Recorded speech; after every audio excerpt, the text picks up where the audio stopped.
kwa sababu naona mkanganyiko na inawezekana hata waandishi mnao.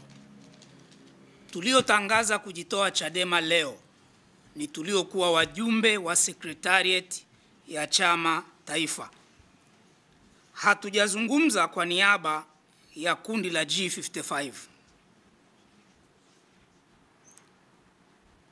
Na mimi nimejitoa Chadema, nitabaki na cheo changu cha usemaji walionipa wenzangu wa G55 mpaka watakapochukua cheo hicho. Kwa hiyo mtakapoona mnaitwa na G55, tafadhali nitaomba mtii huo wito, kwa sababu tuliojitoa ni tuliokuwa wajumbe wa Secretariat ya chama ya taifa. Tumezungumza kwa kirefu sana hapa. Ninafahamu mna maswali kadha wa kadha, lakini tulikuwa tunashauriana hapa kama timu.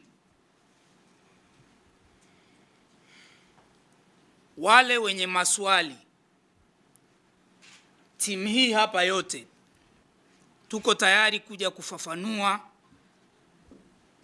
kwenye chombo kimoja kimoja. Mtupe vipindi, tutagawana, huyu ataenda huku, huyu ataenda huku, kwa sababu timu yote hii inajiweza kujibu hoja zote.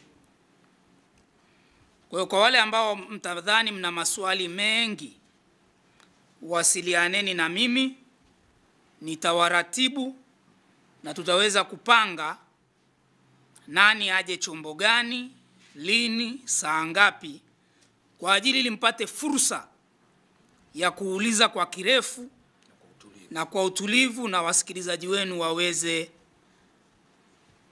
kuelewa kwa kina. Badala ya hapa tuyajibu. Sasa hivi ni saa 7 kasorobo. Ndio ushauri ambao tumeona tuchukue ruti hiyo, ili tuweze kuwapa wigo mpana zaidi wa kuweza kutuhoji na kutuuliza kadiri ya mtakavyo kuwa na maswali hayo. Mimi baada ya kusema hayo,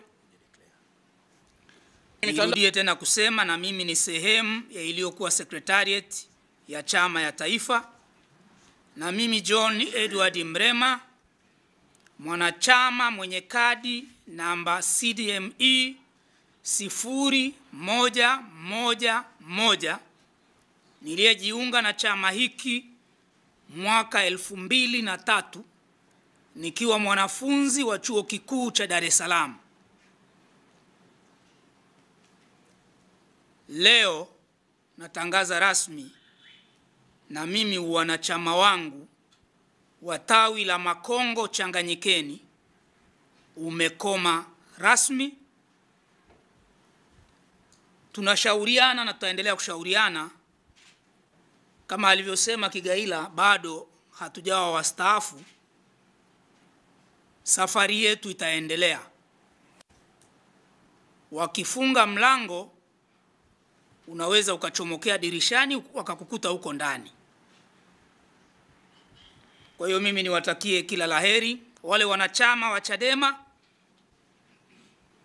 mnao tomaswa huko, mnaoambiwa Chadema sio gereza.